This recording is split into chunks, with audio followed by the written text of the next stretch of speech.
And joining us now on Paddle and Portage to talk more about helium that has recently been discovered near the boundary waters is Tom Abraham James. He is the president and CEO of Pulsar Helium. Tom, thanks for being here today. Really appreciate this. Hey, Joe, thanks for the invitation. Happy to be here. All right. Well, first, what can you tell us about the significance of this discovery of helium, both its quantity, the quality of the helium that's been discovered, and the significance of this for Minnesota, North America, the world? Just tell us what's going on here, Tom, if you can, from your perspective. Yeah, sure. Look, it is. Well, we certainly believe that it's significant. It's a brand new occurrence, a new discovery. And for helium, which is been in short supply for the past 10 years, so to find a potential new jurisdiction, something which is extremely high content. And I can get into what that means a bit later, but really just like with any sort of resource industry, the higher the concentration or the grade, then the better it is. And really it's Pulsar, we're the first mover there. We've got to a point, I guess you could call it the end of phase one, where we've definitely identified that there's the helium gas down there, and now it's really looking at to see, okay, well, how much is there, and could it support production? But really for the state of Minnesota, yes, it's something brand new.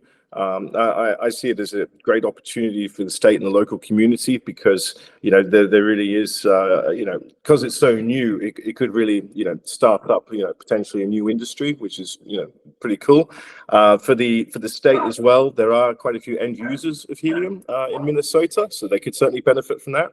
North American supply has been in decline for almost a decade now, from being the world's #1 helium producer and losing that crown. But also for the world, there's not many places you can look for helium that don't have hydrocarbons attached, and that's what we specialize in. All right. What can you tell us about Pulsar Helium? And I bring that up, Tom, because there has been concern from some of the other interested parties to extract near the boundary waters, like Twin Metals, and there's these connections to mining conglomerates around the world that have a history of environmental. Their track record isn't so hot, so to say. So that it's these foreign corporate entities that come into Minnesota, extract, and then take off. What can you tell us about Pulsar and where that might or might not be an accurate comparison? Okay, well, you're looking at one of the major shareholders, and I'm certainly not a big multinational. I may be an international, being English, but apart from that, there's not much else. I personally have a background in helium exploration. I've been doing it for 10 years, and that's how I got drawn to Minnesota. Is not for any other reason apart from the geology. The geology is spot on. My colleagues as well. So the company. Well, actually, let's go to the company. So the company we listed on the Toronto Stock Exchange in Canada last year, and we do not have a parent company. There is no one else above us. So the shareholders, co-founders, and some of the sort of seed investors, individuals, much like myself. So a couple of my colleagues are major shareholders, and then some of the ones who aren't involved in the company, apart from their shareholding, they're just people that have been following myself or my colleagues and know our track record, and sort of agnostic to the commodity or where we are, but just know that I guess we're rather good at what we do. So there's that. We chose to list the company in Canada because the options typically for early stage exploration companies, we don't generate revenue. So you could think of us a bit of like a research and development company. So all the money that we receive from shareholders, it goes into the my dog is just arrived. You got a happy dog there. It's excited about the helium too. Everybody is. And also, I just got home the other day, so we're very excited to see me too. Where was I? So for the mineral exploration companies, non-revenue generating. So all the money we raise from shareholders goes into the ground effectively. And the stock exchanges, which are geared up for that, Canada, the TSX Venture Exchange, which is where we are, or London or Australia. They're typically where. The US, of course, where this asset is we've just completed a filing on the OTC so that US investors can participate. Who knows what the future holds. But we also have a second project which is in Greenland as well. So there's not sort of one set jurisdiction for us. So hopefully that goes some way to answering the question. Right. And you've said a number of times now that this, the grade of this, the quality of the helium is mind-boggling. How pure just the quality that you're discovering here. What can you tell us about what that means in the context of the economic side of that, plus just what it could mean for society? Sure. So what it means is that what we're talking about here is the concentration of helium in the raw gas in the ground itself. So for us, our latest work program, we were getting helium readings up to 13.8%. So I'll put that into context, is that anything which has got, say, 0.3% helium or more is deemed to be potentially of economic significance, something you could possibly produce helium from. So to have 13.8, it's the highest concentration in North America. What that also means is the amount of gas that you need to process to create the pure helium is much less than, say, if it were 0.5%. So that means that the footprint of the project, could be a lot less in a production scenario. So instead of, say, if there's low concentration, you need a lot of producing wells to be out there so that you gain the volumes of helium coming in. But with high concentration, you need less of that. So because of that less gas being processed, it also has implications then for your operational costs as well. You're treating less gas, and therefore it's less wear and tear, it's less processing, and so it does have an economic benefit to it as well. And the state, the county, the feds, the government side of this, you're entering into some uncharted territory for Minnesota. That's being navigated right now, certainly at the state level, at the Capitol in St. Paul, and our state senator is working on some legislation to work on how royalties might be paid, and the county is kind of in limbo on that, is issuing conditional use permits, and there's this process that's kind of tied up while they figure out how they might get theirs. But where do you land on that process? You could get that permit potentially from the county without having that royalty side of it, and there's state lands and tax forfeited lands around where your drill site is. Tell us your take on the government side of this. Okay, well, firstly, we're led by geology, not where the certain mineral rights are. So that's the first thing. So the helium guides us. The other thing is that whilst we've made the headlines recently, we've actually been really working in this behind the scenes since about 2019, and a lot of that's been on the licensing side of things. So with that, I guess initially met with skepticism. I mean, it's a brand new commodity that no one's ever heard of before in Minnesota. So that's quite reasonable. And I've had that in other jurisdictions that I've worked in, that's for sure, because helium, we started up the world's first helium company only 10 years ago. So really there's, I'm not surprised by, that education being required. But I must admit, the welcome we've had has been fantastic. So you mentioned the county; they've been very welcoming. The state as well. We've had ongoing dialogue with them. They've been great. We've had to have permits from the Forest Service in order to get access. When it comes to actually doing our on-field operations, so drilling, we're regulated by the Minnesota Department of Health. So look, I could say that for us, we hold ourselves by a very high standard, and we've. Regulations are there to be adhered to. I certainly don't want to lose my reputation over not adhering to those, nor do my colleagues or the company. But when it comes to, say, things like revenue and taxes, that's life. I mean, the taxes are there, and they will be what they will be. So all I can say is that considering that we haven't been there for very long, and then now for this legislation to be talked about. From the company's point of view, we're just grateful for it. It's nice to see that what we've done is it's got people's attention, and as I say, it will be what it will be, but we'll work around it. What can you tell us about how you actually extract the helium, and if it's only directly underneath where the drill is, or if you can tap out into other areas to the north, south, east, west, and so forth, and then pull it up through that same drill site? Sure. So for us, it's drilling, which would be sort of akin to oil and gas drilling to look at. But there's some subtle sort of differences. For starters, we only do what's called conventional drilling. So you hear this term fracking thrown out there quite a lot. That's something that we do not do, nor do we do directional drilling. So it's vertical hole into the ground, into a gas reservoir. That's what we do.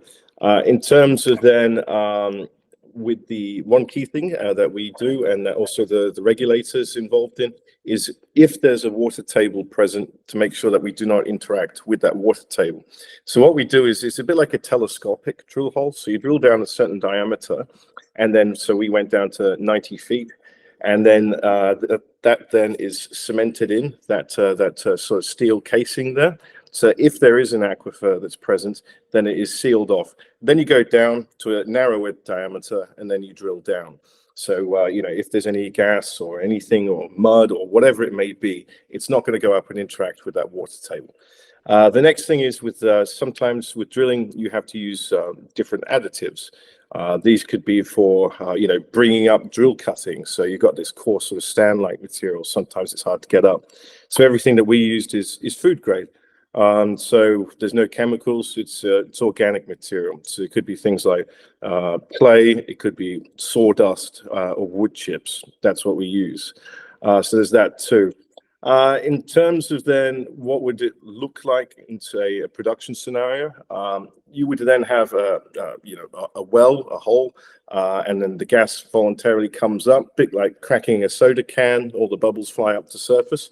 So it wouldn't be stimulated, it'd be coming up of its own accord. At surface, you would then have a processing plant. The only consumable for a processing plant for helium is electricity. You don't use water, you don't use any consumables other than the electricity. So there's no chemicals, nothing like that. So the gas comes up, goes into the plant, which would be right there. No big pipelines, because for helium there's not volume, it's quite small, like the amount that's used. So it would go into the plant. It then passes through a series of membranes. And so some gases can pass through them, other ones can't. So they go down then different paths. And then with the helium concentrate, let's call it, that would then go into a sort of cryogenic distillation, which is fancy words for saying it's a box. You drop the temperature, you increase the pressure, and all the other gases would become solids, they'd freeze, whereas helium wouldn't. It's one of its many great properties. It would still be a liquid. And so then you would crack the valve, and then the liquid helium would then go into a 40-foot container, customized for transportation on a truck to wherever it may be. So it's worth noting that with helium, it's inert, so therefore it's non-flammable, it's non-toxic, all these things. So, for whatever we might imagine for a large gas processing plant, that's not a requirement for what we'd be looking at in Minnesota. And the footprint itself would be quite small, once again, because of the volumes. So you'd be looking at something which would be the size of, I don't know, a medium-sized warehouse, something like that, potentially. So, hopefully that answers the question. Right. But you can access gas that's not just directly below the drill site. Is that fair to say? Yeah, so with that, so the gas obviously being a mobile substance, so it can come from, who knows? I mean, we've just, where we are, we've drilled, there's been 2 holes drilled now, and they're separated by 50 feet. So our, I guess our broader knowledge of the area is something that we still have to work on. But certainly with gas being migratory, you certainly would anticipate that it would be coming from, further afield than in the immediate vicinity of that particular well. So yes, that's distinctly possible. Okay. I used an example recently speaking with a state geologist. I don't know if you've ever seen that movie, There Will Be Blood, with Daniel Day-Lewis. And he uses that example of drinking a milkshake, and I got the oil from over there. In this case, I mean, you and your company are kind of like Daniel Plainview in that way, where you can be like getting that from elsewhere. And that's why I think the state is saying, hey, we got to figure this out because we have land around there. I mean, is that part of what you're concerned about, working with the state and county about? Tell us about how that process would work, and if others are also in this competition to get to that helium before you can. I think the first thing is that there is no concern with the county or the state. There's never been any concerns. I mean, that kind of legislation is standard practice for gaseous mobile substances, so it wouldn't come as any surprise, put it that way. In terms of, for us, it's we've got a certain land package that we've already accessed the mineral rights to. Happy with that. And would we look to expand upon it? Yes, most likely. Are there other players that be coming in? Well, we're the first company to do it. So we have established our footprint, let's say. And we think that we have been successful in getting all the sort of primary areas of first priority locations. Would other entrants come? Definitely, I would say. And I think that's healthy. I think that to be, the only person out there doing something is, it brings greater confidence if there's more companies out there doing things, and then there's power in numbers. So I welcome it. I think that it's not an isolated occurrence. I think that something that's quite broad. Yeah, I think it's only a matter of time. All right. How much is there? Do you have any idea how much helium there is to take out from under the Boundary Waters area? No, this is our job. So this is what we need to determine. Yeah. Okay. Wow. And so you're in London. Is that where you're at right now at home, or are you in New York, or where are you at? I'm in Portugal. So my wife is Portuguese, and so I live over here. Okay. And had you ever heard of the Boundary Waters before this started, and the Boundary Waters Canoe Area Wilderness? Is that something you knew about? Yeah, so I had. So I probably first heard about it when I was a teenager. So I'm a geologist, and the Duluth complex, which is where the nickel and copper guys are, and where our project is now. That's pretty much in every single geological textbook out there. So it's famous. So it's actually quite a privilege to be working up there. And whilst I live here in Portugal, I'll be spending probably the majority of my time in the neighborhood. So I just got back from visiting, what was it, only a couple of days ago. Okay, yeah. And what about from a recreationist standpoint and canoeing and the outdoors here, as opposed to just geologists and extraction and so forth? That's awesome. I mean, it's great. I mean, I'm a geologist, so my life is spent outdoors. So for me, it's a wonderful area. I think it's and taking that into account as well, it's something that we all have to be responsible for to protect. So it's I think that's incredibly important, and that's what's really quite neat about I didn't grow up saying I'm going to become a helium specialist. I mean, it's something that started because of the real rare nature of this gas, and happened to make 10 years ago a discovery in a different country. But what's really neat about it is that inert nature of it, that we're not dealing with something toxic or hazardous. Its footprint's very small. There's no big holes in the ground like you would if you're extracting rocks. We're extracting gas, so you're looking at a hole at surface, which is just a couple of inches in diameter, and that's it. So really, the footprint is minuscule. The product is mostly used. So we couldn't have the computer we're talking on now without helium. So for manufacturing of semiconductors, fiber optic cables, MRI scanners at hospitals is the single biggest consumer of helium as well. So medical. So all these things, and probably the biggest waste of helium is party balloons. It's for something so sort of useful and rare.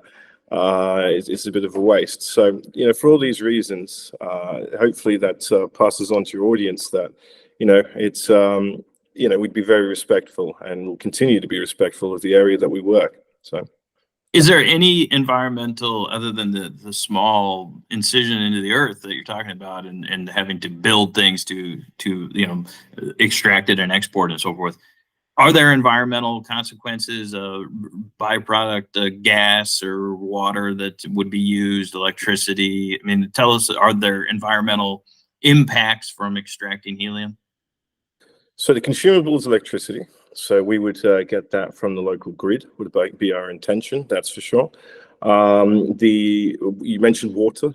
We don't use water at all. So we have no intention of going near. I mean, where our operations are now, it's not next to or close to a lake. I mentioned earlier that we sealed off any potential water tables that may be present. When we drilled, we didn't encounter any water at all. It was completely dry. So really, the processing side of things, all the gases would be captured. So look, it's as far as footprint goes, you're probably looking at a bigger footprint from somebody building like a nice big holiday home rather than this. It really isn't great. I mean, to put it in perspective, to be, say, one of the largest producers of helium in the world, right? If you want to be like one of the top guys, that would be one container of liquid helium a day, right? One truck a day. So the volumes are very small. Okay. And what's the status? So you discovered in February, late February for sure, this is confirmed, this is the site that's following up on the 2011 discovery. And is that now capped, or like what's happening at the site, and then what happens next? Yeah, so it's got a wellhead on top of it, so it looks like a fire hydrant. So that's the only thing that's there, is a fire hydrant with a fence around it. The next thing is that we have so we're waiting for the roads to reopen for heavy traffic, so that should be imminent. So when that occurs, we'll be doing pressure and flow testing. So this is where you find out, okay, so how quickly, what's the velocity of the gas? And then you do a pressure test to then find out, okay, how quickly does it replenish? So therefore, what's the size potentially of the reservoir in the close vicinity of the hole? After that, we give all the data off to a independent third party who then does a calculation to say, okay, this is what we say, this is how much gas is present with a certain, sensitivity to it, risk analysis sensitivity. And then after that, should all that look good, then we would start a feasibility study. And that will be then determining, okay, how would it look like in a production scenario? Would it be economically viable, yes or no? And then looking at all aspects of a production. So what will be the impact on the community? Is there any impact on the environment? The logistics, can it be done? The geology, how big is it? Things like that. So that's, by the end of this year, give or take, we may be in a position where we have a good understanding of the potential of the project. And when you say one truck a day, can you put a monetary potential value on that one truck as it drives away? That truck is holding X amount of dollars of helium. Yeah, and look, it all comes down to the sort of the prices. Helium's pricing is a bit opaque. It's not like gold where you can just Google search and there it is. So you have to look at contract prices. But I mean, we're aware of contracts anywhere between $400 to $1,000 per 1,000 cubic feet. So that would mean any truck could be potentially worth $400,000 to $1 million worth of product. Wow. Okay. This but that doesn't come out the ground for free. It's worth noting. That's right. Yeah. Okay. Yeah. This is really fascinating, Tom. And I guess as far as next steps, you'll be waiting for the county to give you a conditional use permit, and then it can begin. And from what I understand, speaking with Lake County Administrator Matt Huddleston just ahead of the weekend on the 19th of April, I spoke to him, and he said, we're waiting for the legislation. It's we're waiting for the state to do their process. Then we'll do ours. And so are you just waiting for that permit from the county, essentially? Look, we haven't made the decision to go into production, so we're not at that stage yet. So we're at the exploratory phase. So we have time on our side. So for us, we just completed this hole. We're getting a little bit more data from it, and then a lot of the work that I just mentioned is desktop work. Yeah. Okay. You're a fascinating person, Tom. I've enjoyed speaking with you, and this whole notion of helium near the boundary waters, I think, caught a lot of people off guard, even though it happened first initially in 2011. It's just becoming much more of a publicly known thing at this point. And so thank you for taking time and sharing some of what's happening and sharing more information and being very forthcoming. I think that's really cool, and I appreciate that, Tom. So thanks for your time and for doing this with us today. No, hopefully we'll do it again, Joe. Thank you.